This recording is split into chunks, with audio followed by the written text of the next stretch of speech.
All right, guys, we had a pretty nice green day. Forget pretty nice, very nice green day in the stock market today, where we had all the indexes up big time, especially the Russell. Holy crap, guys, up almost 2% on the day. And we had the NASDAQ up, let's see, 1.3% as the S&P and the Dow. Each of those went up around 0.8, 0.9%. We might as well round up. Each of those went up 1%. We'll say 1%, guys. And Palantir stock ended up going up almost 2% on the day, and pretty much every stock on my watch list had a very nice day today. So we're going to go over Palantir, the upcoming earnings, which, guys, the clock's ticking. They're in a couple of days, I think on the 6th of May. So let's dive into it. If you guys find value, hit the like button, make sure to subscribe, and feel free to follow me on X and on TikTok, guys, at Stas Talk Stocks, and you might as well follow me on Threads. I mean, do you guys even have a Threads account? If you do, go follow me on there at StasSurFest or Stas Talk Stocks. You'll find me, whatever, guys. And with that being said, cheers. Let's dive right into it. So, like I said, very nice green day across the board today. And by the way, Apple's earnings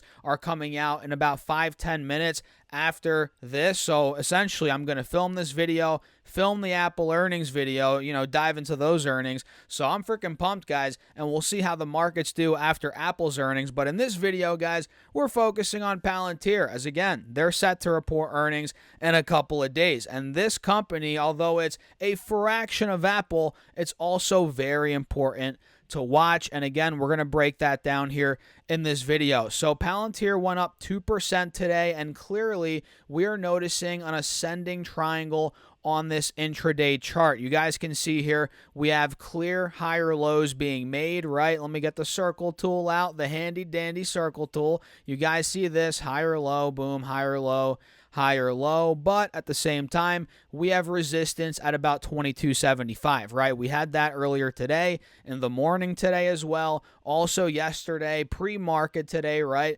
So this spot needs to break in the short term for the bulls, 22.50, 22.75, and if you guys look here on the 5-day, 5-minute, you're going to see a lot of the same. You're going to notice how, wait a second, $22.75, $22.50, $23, this general 50-cent range, this has been resistance for a couple of days, right? And if we look here on the 10-day, 30-minute chart, we're noticing, wait a second, now we're actually back above the moving averages. We're actually starting to get a golden cross. And again, we have that ascending triangle. So this actually looks pretty bullish to me. And again, earnings are in 2 trading days from now, which tomorrow is Friday, obviously.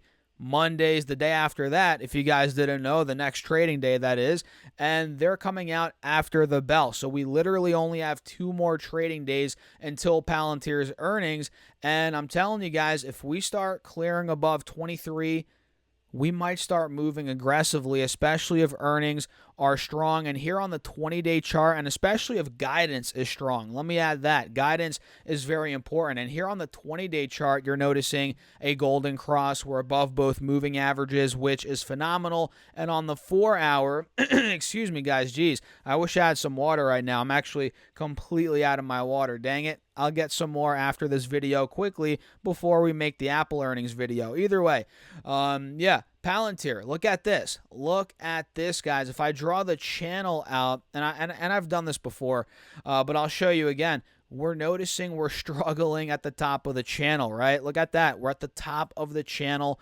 right now, which, you guessed it, the bulls need to get out of, and that goes back to what we were talking about before, $22.50 to $23. This spot needs to break overall for the bulls.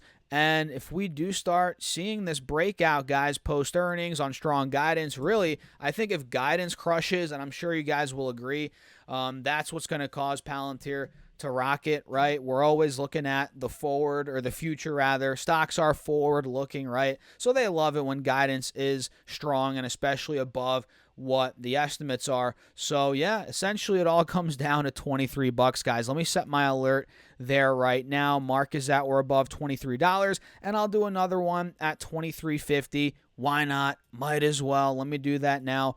23.50. And let me actually pull up the numbers very quickly for you guys. And by the way, make sure to hit that like button if you guys have not done that already. And of course, make sure to subscribe. It might be far-fetched, but we're trying to get the 50,000 subs this year. I think it's possible. I really do. But it's not possible without you guys. So make sure to do that. I appreciate you all. So heading into earnings, guys, we can see here that Palantir is now a $50 billion market cap. So a pretty big company, $50 billion company.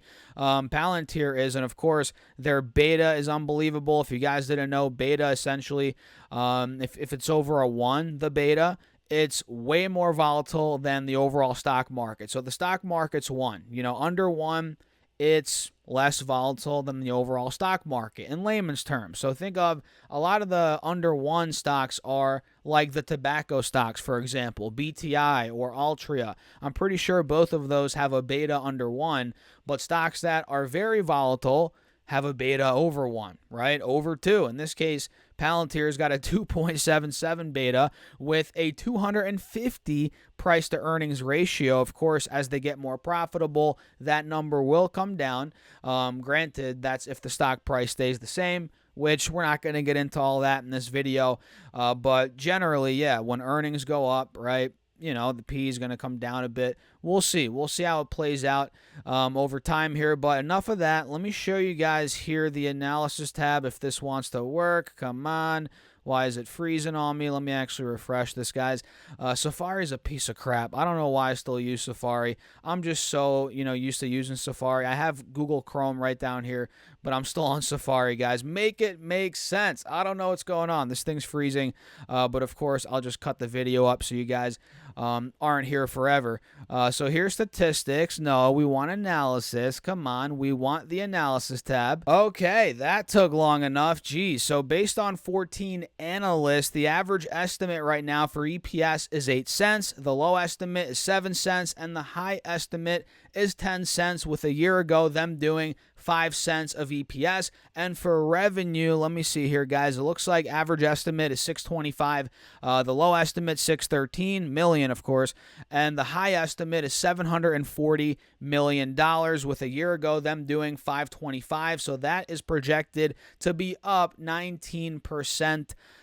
Year over year, it looks like. All right, not bad. I mean, of course, it's not what it once was, the growth, but we'll see, if that reaccelerates here over time, which I suspect that it will. Let me know your thoughts, guys, in the comments down below. But that's a quick breakdown here on Palantir before their earnings and in the midst of a very strong green day, which, again, we have a lot of green out there today, guys. The Russell, Dow, S&P, NASDAQ, as we have gotten a bunch of earnings this week. And, of course, we got the FOMC statement, the press conference, which was yesterday, and that's the real reason why we're seeing this move right here. Either way, go check out the video from yesterday going over the Fed meeting, the press conference, all that. We made a video yesterday, so go check it out. And with that being said, guys, if you enjoyed this one, make sure to hit the like button, subscribe, and check out my Patreon. If you guys want to be a part of the community, see me build out my portfolio, which is a $100 per week portfolio, and the whole idea of that was to show you guys how to start from zero and build up with a smaller, quote unquote. I mean, that's obviously subjective, right? But whatever, with an amount of money that's doable for most people. And I've done that over the past, now over a year and a half almost. Close to a year and a half, I've been building that portfolio, and it's been doing very well. We're beating the market. We're diversifying. We're crushing it. So check it out if you guys want to, down below, and I'll catch you later.